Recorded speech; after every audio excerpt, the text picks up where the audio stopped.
नमस्कार दर्शक बंधु, मु सुरेश चंद्र पाढ़ी। आसतु शुणा एक सुंदर कथा। गछ गछ होउछि आम समस्त जीवन। गछ बिना आम कहीं बंची पारिबा नाही। सेथिपई तो कहुछि वृक्ष अटई आम जीवन, आस करिबा तार जतन। जुगे जुगे वृक्ष को देवता भाव पूजा करा जाए। कहुए गोटे गछ लगैले गोटे पुण्य आमको प्राप्त होता है। आज समाज रे आपण मैंने देखिए आज खरा बढ़ी बढ़ी जाऊँगी। शीत दिने शीत अधिक होउछि।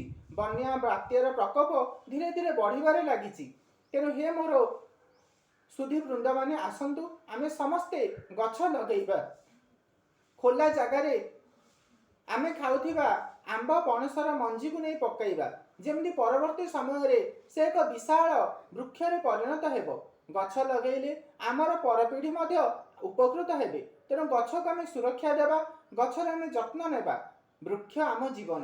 वृक्ष को आसंतु आमे समस्ते गुरुत्व देबा, कारण गछटे लगैले जंगल सृष्टि हेबो। गछटे लगैले से आमको खाद्य देव। गछ आमको फूल फल एवं अम्लजान देव।